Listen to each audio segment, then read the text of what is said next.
벌써 11월 달에 들어섰습니다.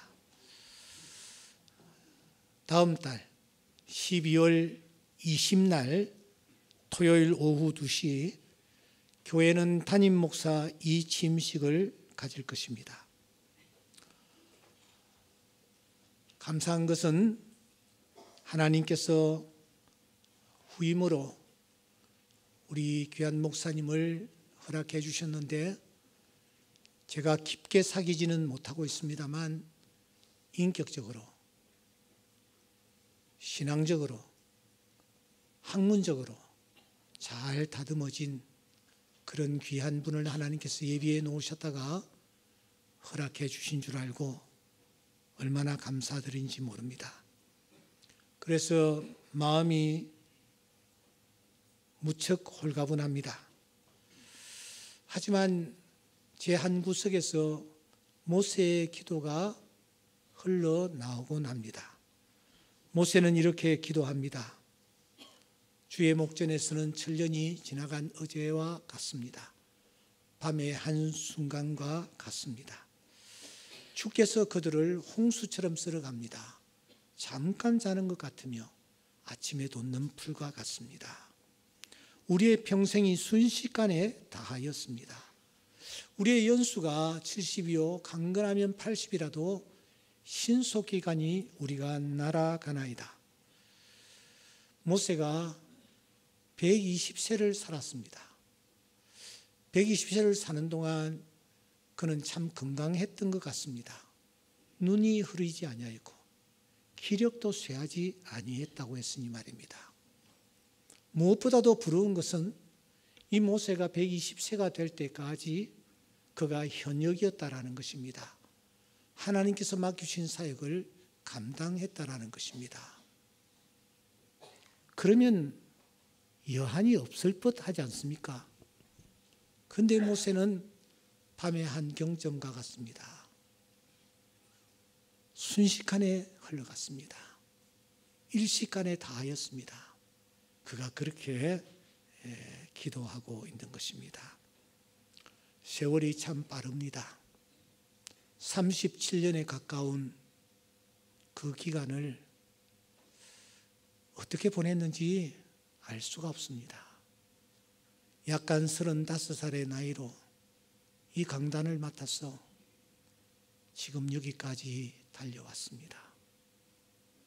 어떤 분들은 어떻게 하면 저 목사를 괴롭힐까? 라고 생각하면서 아픔을 주는 사람도 있었습니다. 그러나 하나님의 은혜로 오늘 여기까지 이르게 되었습니다.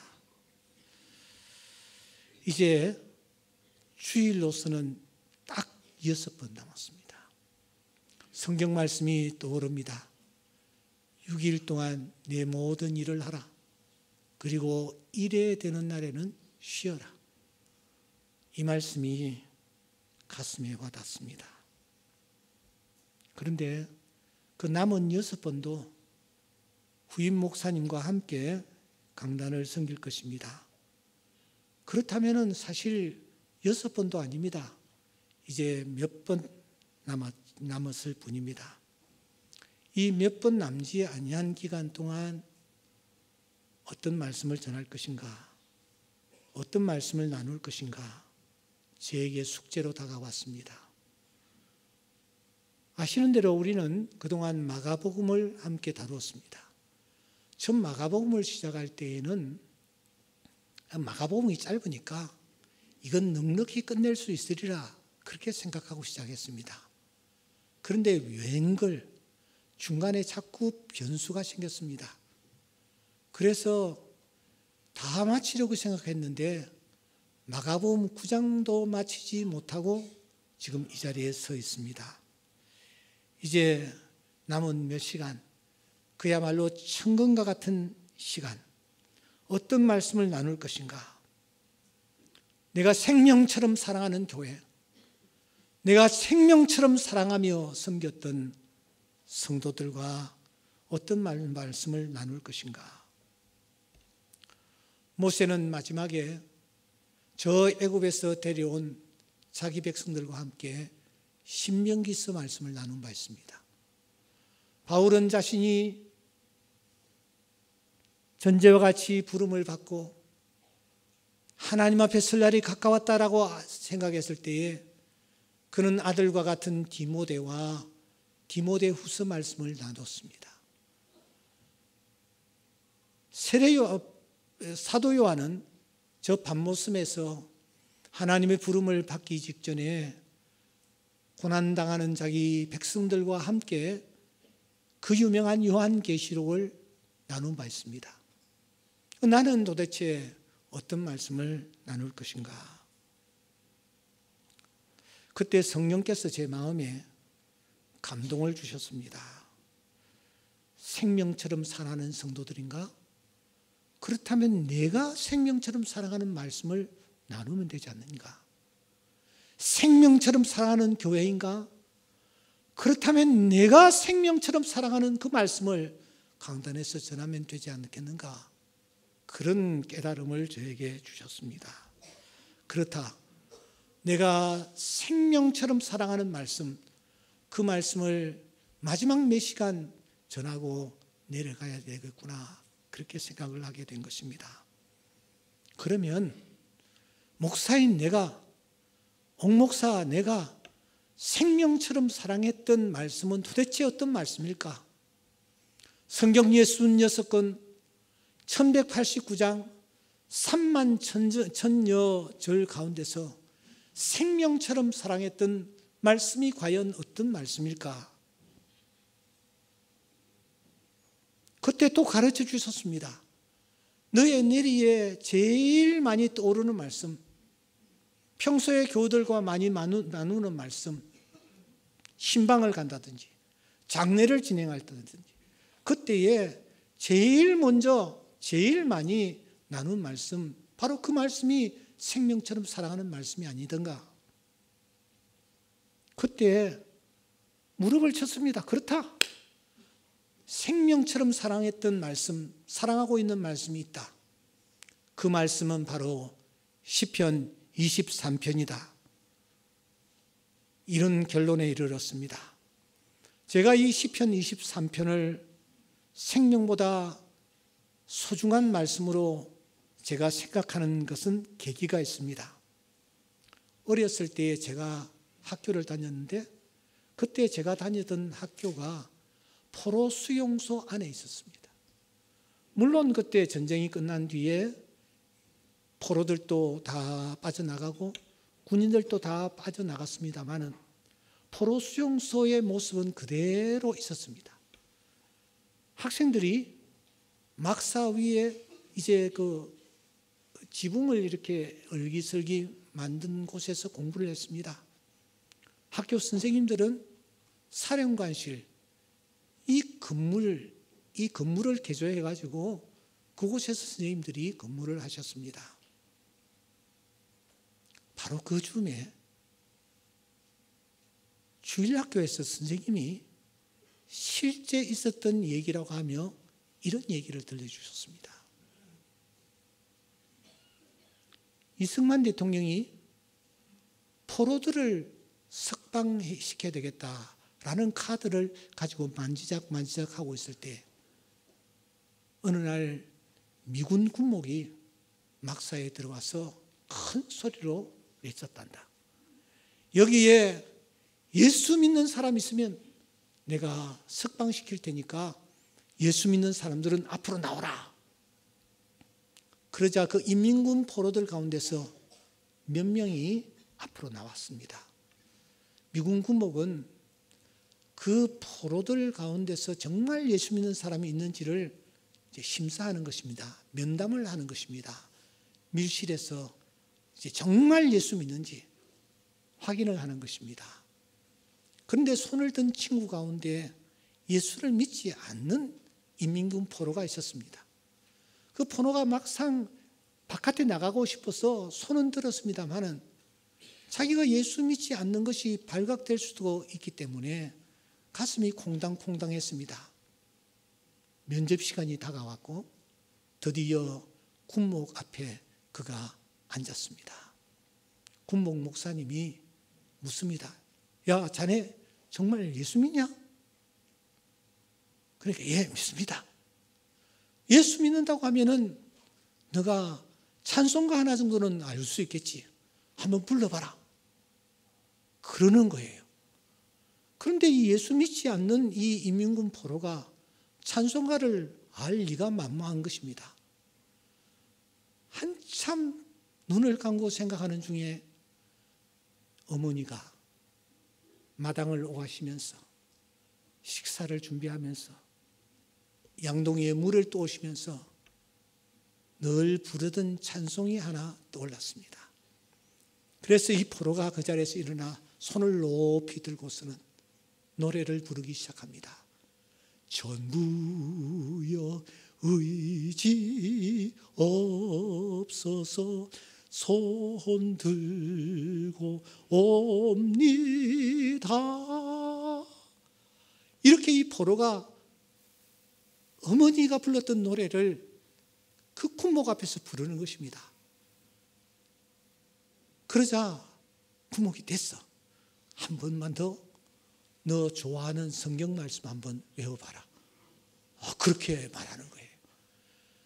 이번에 또 생각이 나지 않는 거야. 그런데 밥을 먹을 때마다 어머니가 밥을 앞에 놓고 기도하면서 외웠던 말씀이 떠오르는 거예요. 여러분, 그 말씀이 무슨 말씀일까요? 시편 23편. 여호와는 나의 목자시니 내게 부족함이 없으리로다. 이 말씀이 떠오르는 거야. 그래서 이 구목 앞에서 포로가 여호와는 나의 목자시니 내게 부족함이 없으리로다. 사실은 그 다음은 몰라. 근데 그 은혜를 받은 군목이 야, 됐다 그만해라 하고서는 이 포로를 석방시켜 주었다는 거 아닙니까? 그날 주일학교 선생님이 우리들에게 이렇게 말씀하셨습니다. 얘들아, 우리 다 언젠가 하나님의 심판대 앞에 서게 돼. 그때 하나님께서 우리를 심판하신대. 무엇으로 테스트하실까? 내가 생각할 때는 찬송가하고 성경 말씀하고 이걸 가지고 테스트하실 것 같아. 그러니까 너희들 찬송가를 많이 외워서 불러라. 그리고 하나님의 말씀을 많이 외워라. 어렸을 때에 그 주일학교 선생님이 하셨던 그 말씀이, 가르침이 제 뇌리에 지금도 생생히 박혀 있습니다. 그래서 저는 찬양을 외워서 부르는 찬양이 꽤 많습니다. 성경 말씀도 가능한 한 외우려고 합니다. 그 중에서도 특별히 시편 23편. 이 23편은 정말 귀한 말씀이다라고 생각하며 그 말씀을 외우고 또 외우곤 했습니다. 나중에 제가 신학을 하게 되었죠.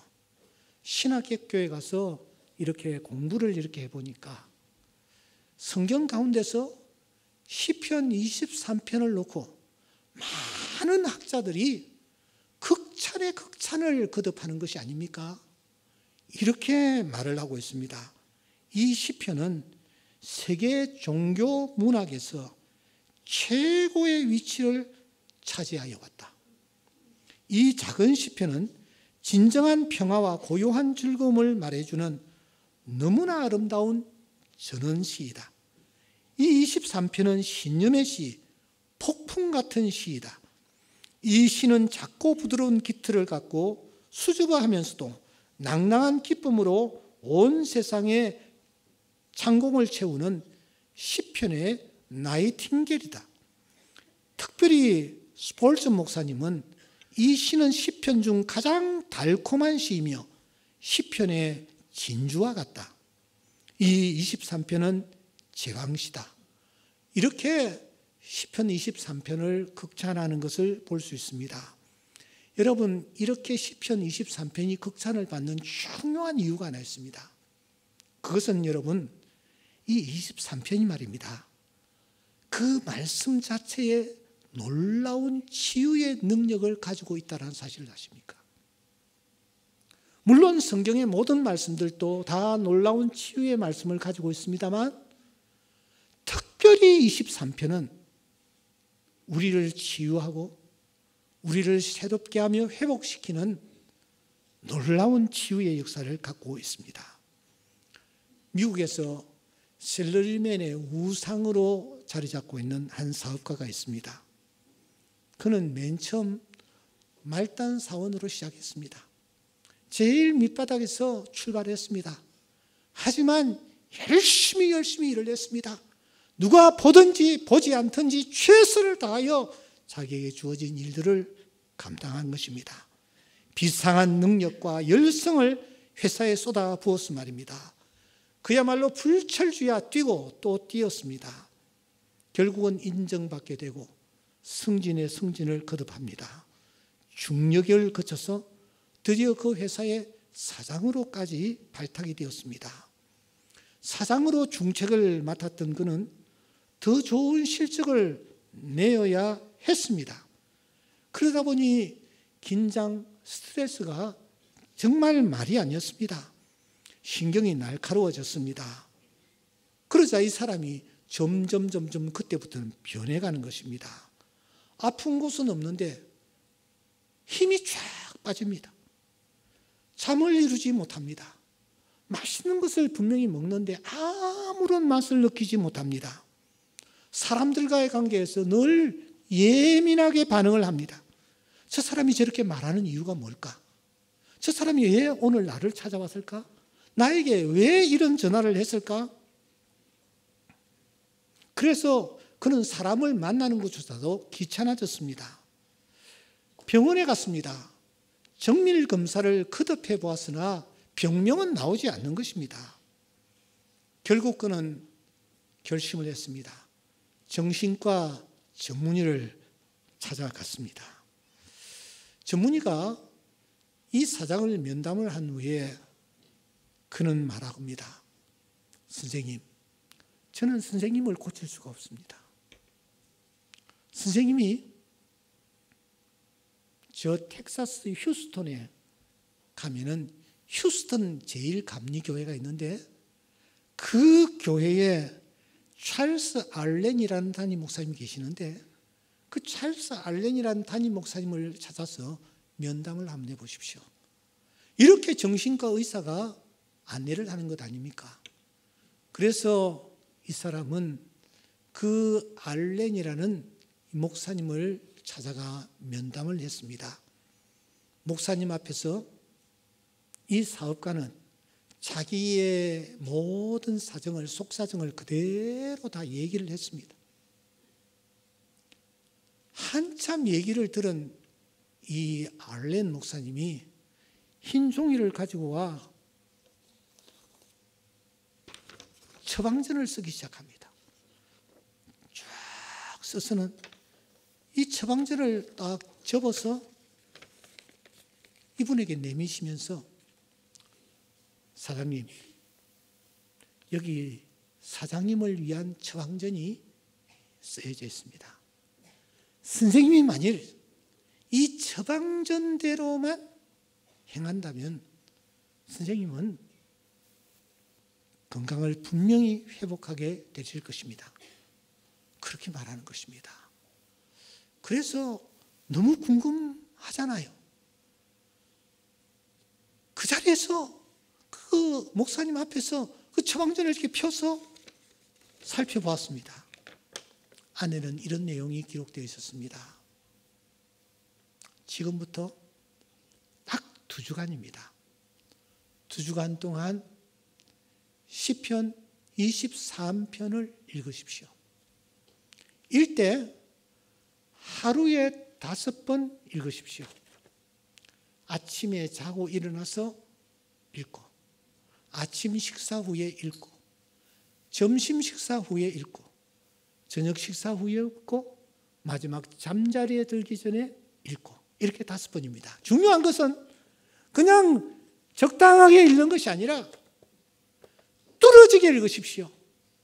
한 말씀 한 말씀의 뜻이 무엇인지를 살피면서 읽으십시오.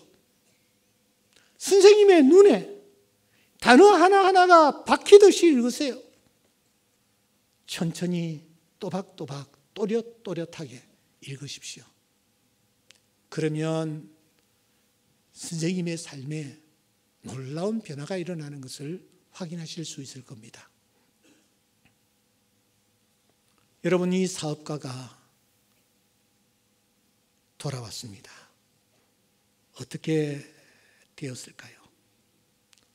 오늘 예배를 드리기 위하여 이 자리에 참석하신 분들, 제가 한 분 한 분의 사정들은 깊게 알지를 못합니다만 여러분들 가운데 혹시 너무 불안하여서 잠을 이루지 못하는 분들 계십니까?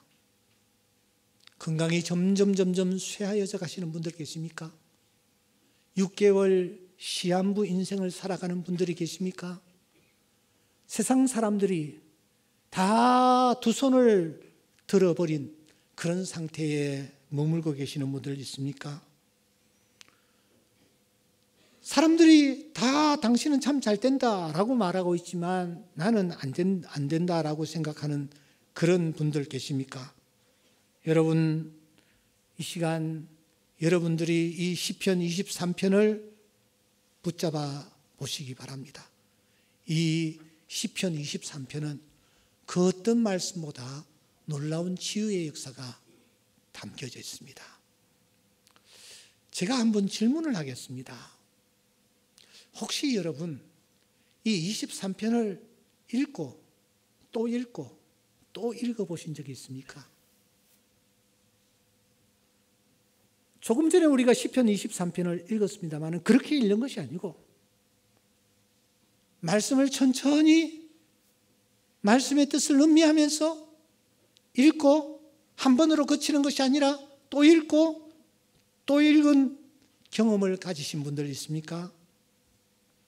저는 있습니다. 너무 힘들고 어려운 상황에서 어렸을 때 이거 선생님이 했던 말씀을 떠올리면서 시편 23편을 놓고 거의 한나절을 23편만 읽고 또 읽었던 경험이 있습니다. 그런데 여러분, 제가 그때 정말 중요하고 경이로운 경험을 했습니다. 그것은 이 시편 23편 표면에 나타나는 내용이 아니라 시편 23편 밑에 도도히 흐르는 한 큰 흐름이 있다는 것을 확인한 것입니다.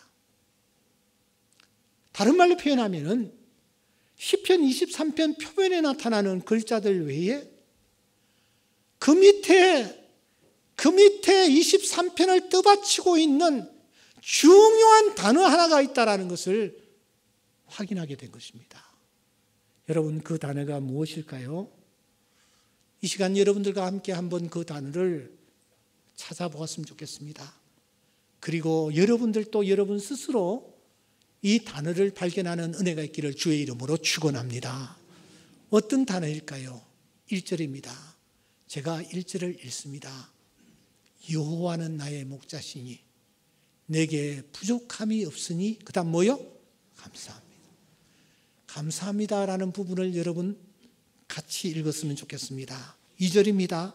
그가 나를 푸른 초장에 누이시며 쉴 만한 물가로 인도하시니 뭐요? 감사합니다. 3절입니다. 내 영혼을 소생시키시고 자기 이름을 위하여 의의 길로 인도하시니 뭐요? 감사합니다. 내 평생의 선하심과 인자하심이 반드시 나를 따르리니 내가 여호와의 집에 영원히 살게 될 것이니 감사합니다. 그렇습니다. 이 시편 23편의 주제는 감사입니다. 하나님 감사합니다. 감사합니다. 감사합니다. 감사합니다. 다윗이 지금 하나님 앞에 감사를 고백하고 있는 것입니다. 다윗은 그러면 어떤 상황에서 감사하고 있나요? 오늘 이 시편 23편을 자세히 보시면 6개의 장소와 지명이 등장하고 있습니다. 보십시오. 2절에 보시면 푸른 풀밭, 쉴만한 물가. 3절에 보시면 의의 길. 4절에 보시면 사망의 음침한 골짜기, 5절에 보시면 원수의 목전, 6절에 보시면 여호와의 집, 이렇게 6개의 지명이 등장합니다. 그런데 이 지명을 우리가 잘 조절해 보면 2개씩 서로 짝을 이루는 것을 볼 수 있습니다. 첫째 짝은 푸른 풀밭과 쉴만한 물가, 둘째 짝은 사망의 음침한 골짜기와 원수의 목전, 셋째 짝은 의의 길과 여호와의 집이 서로 짝을 이룹니다. 이 3개의 짝은 어떤 상황에서 다윗이 감사하고 있었는지를 우리에게 알려주고 있습니다. 오늘 추수감사절이기 때문에 바깥에 지금 아이들이 여러분 앞에서 찬양하려고 지금 기다리고 있어. 저 아이들이 나를 향해서 목사님 설교 좀 빨리 해요. 이렇게 지금 사인을 보내고 있습니다.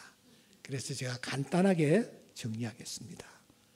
여러분, 3개의 지명이 우리가 처한 환경을 상징적으로 표현하고 있어요.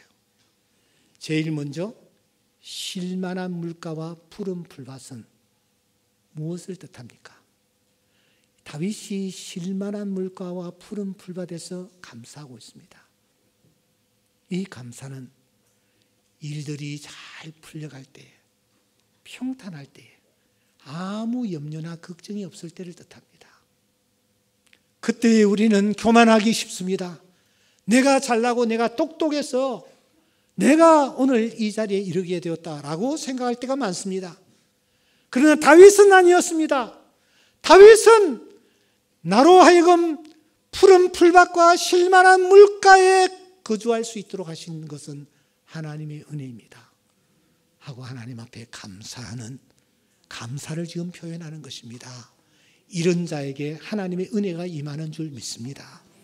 여러분 아무 걱정도 없습니까? 편안히 눕고 또 자고 일어납니까? 주님의 은혜인 줄 믿습니다. 감사하는 은혜가 있기를 소원합니다. 두 번째, 원수의 목전, 사망의 음침한 골짜기, 그 상황에서 다윗은 감사하고 있습니다. 이 사망의 음침한 골짜기, 원수의 목전은 무엇을 뜻합니까? 도무지 헤어날 수 없는 어렵고 힘든 상황입니다. 이럴 때 우리는 하나님을 향하여 원망할 수가 있습니다. 그러나 다윗은 반대였습니다. 다윗은 그 환경에서 하나님 앞에 오히려 감사하는 것입니다. 하나님이여 감사합니다. 사망의 음침한 골짜기에서도 주님이 지켜주심을 감사합니다. 원수의 목전에서 내 생명을 보존해 주시니 감사합니다. 이렇게 다윗은 어려운 상황 속에서도 하나님을 원망하지 아니하고 감사하는, 감사를 하나님 앞에 표현하는 것입니다. 이 감사야말로 하나님이 정말 기뻐하시는 아름다운 모습이 아닐 수가 없습니다. 마지막으로 의의 길, 여호와의 집은 어디입니까? 의의 길은 믿음의 길을 뜻합니다. 여호와의 집은 어디입니까? 장차 우리가 갈 저 천국을 뜻합니다. 하나님께서 예수 그리스도를 이 땅에 보내셔서 우리로 하여금 의의 길을 걷게 하시고 결국은 천국에 이르게 하실 줄을 믿고 하나님 앞에 감사하는 것입니다. 그 감사 하나님이 정말 기쁘게 받으시는 줄 믿습니다. 그러고 보니 삼중주예요. 감사의 삼중주예요. 평탄한 환경에서 감사, 어려운 환경에서 감사, 천국에 이를 수 있도록 도와주신 데 대하여 감사.